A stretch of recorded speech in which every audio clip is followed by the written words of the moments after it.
안녕하세요. 파산관제인 홍익표 변호사입니다.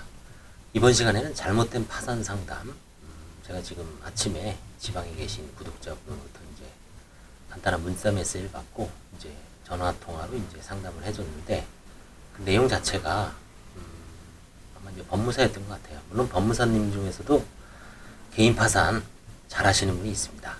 근데 이제 그 내용 자체는 워낙 황당해서 참 어이가 없을 정도로, 그래서 잘못된 상식이 퍼지는 것을 방지하기 위해서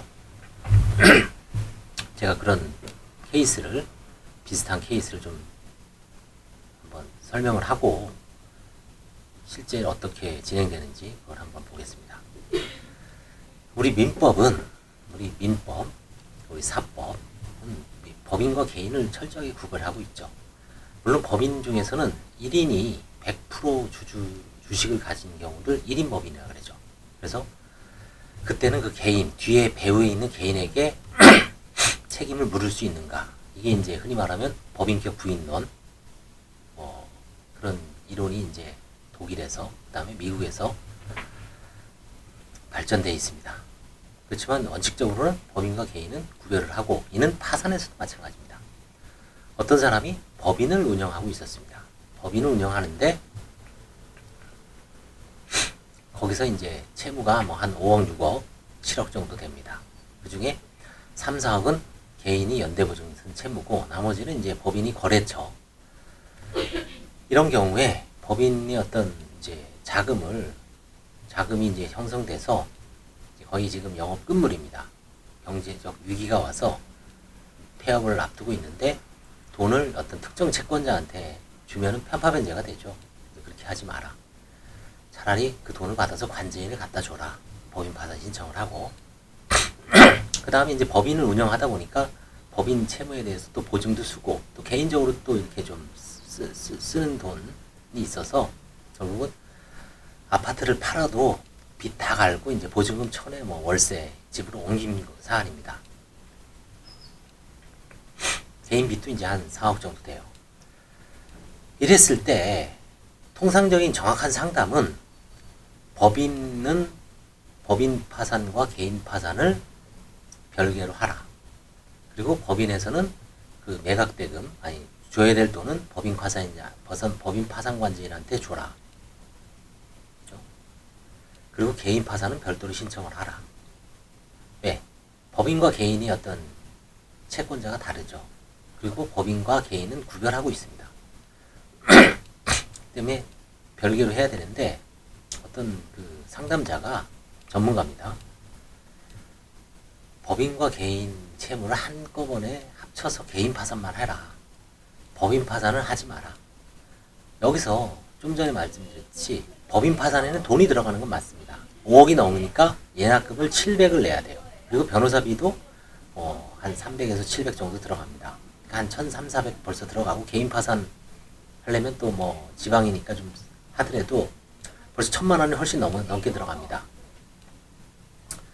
그때 그 법인 파산의 신청 비용을 아끼기 위해서 법인 파산을 안 하는 건 변론으로 하고, 개인 파산을 하면서 법인 채무를 다 갖다 놓고 개인 채무하고 법인 채무를 채권자를 같이 한다는 건 말이 안 되는 거죠. 법인 파산을 안 하는 거는 뭐 비용 때문에 안 한다 손 치더라도, 개인 파산에 법인 채권자를 갖다 놓고 한다 한들 그게 제대로 된, 법원에서 분명히 보정 나오고 뒤죽박죽 되죠. 문제가 될 수 있습니다. 그래서 파산 공학적으로 하는 건 상당히 좀 잘못된 거죠. 그래서 그거는 반드시 잘못된 상담이고, 법인과 개인은 철저하게 구별을 해야 됩니다. 그렇죠? 야, 지금 아직까지 이런 지방에서 이런 식으로, 예전에는 제가 파산관제인 하면서 그렇게 채권자 목록을 하면서 가장 황당한 거는 재단 채권을 넣는 경우죠.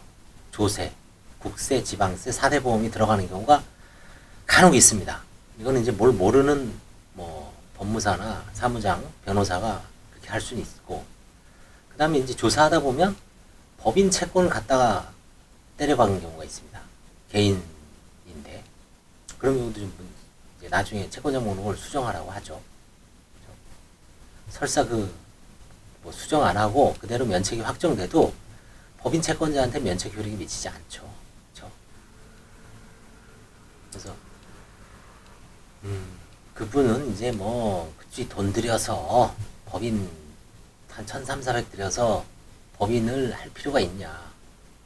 근데 제가 보기엔 그거는 그렇게 안 하면은 잘못하면은 법인이 1인 법인이기 때문에 개인에서도 면책 불허가 나올 수도 있습니다. 잘못하면. 왜냐하면 법인과 개인의 구별에 대한 서울 회생법원 교재 밑에 각주에 보면 법인이라고 하더라도 실질적으로 개인과 구별할 수 없을 만큼 예외적인 경우에는 개인 재산으로 볼 여지도 있다라고 각주에 있는 판례가 있습니다. 분명히 다시 한번 살펴보십시오. 법인과 개인의 구별. 면책 불허가 사유편에 있습니다. 사기 파산죄 제1 채권자에게 불이익한 재산을 불이익한 은닉 손괴 불이익한 처분이죠. 그때 채무자의 재산 중에 법인 재산을 예외적으로 개인 재산으로 보는 경우가 거기에 만약에 해당된다면 이분은 면책 불허가를 당할 수도 있습니다. 그렇기 때문에 그런 걸 방지하고 투명하게 하기 위해서 법인 채권자하고 법인 파산하고 개인 파산을 딱 구별하고 다만 돈도 있어요. 한 1억 정도 있어. 거기서 뭐 헐었으면 되죠. 한 예납금 700 내고 변호사비 뭐 법인 파산 신청하는데 뭐 한 700 정도 들어간다. 그러면 내고 그 다음에 개인 파산 하는데 뭐 한 2, 300 들어가면 그 돈 내고 예납 그 다음에 좀 뭐 개인 파산 쓰는 건 좀 문제가 될 수 있지만 소액이잖아요. 그렇죠? 개인 재산에서 법인 파산 돈을 쓰는 경우는 문제 삼을 수 있는데 뭐 법인 파산에서 개인 재산 개인 파산 하는데 1, 200 들어간 거 좀 문제 삼아도 큰 문제는 없습니다. 사실 1인 법인이기 때문에. 그래서 이 잘못된 파산 상식이 유포되는 걸 방지하기 위해서 이제는 제가 뭐 이렇게 전화 상담을 많이 합니다. 요 휴대번호 있죠? 휴대전화번호. 제가 또 전화를 못 받을 때가 있다면 사무실로 해서 방문. 전화 상담할 때는 미리 사안을 좀 정리해서 문자로 한번 보내면 제가 읽어보면 오히려 신속하게 주절주절 안 하고 핵심만 집어서 상담할 수 있죠. 서로 간에 유료면은 뭐 몰라도 거의 이 상담료를 지불하는 분들은 없죠. 그러니까 반드시 좀 상담을 많이 해주시고 사전에 문자 같은 걸로 이렇게 주면 제가 좀 핵심을 딱 집어서 바로 그냥 단도직입적으로 하면 시간도 절약되고 그렇죠? 서로 간에 시간도 아끼고 그런 어떤 상담 문화가 정착될 수 있으니까 개의치 마시고 언제든지 전화를 주시기 바랍니다. 감사합니다.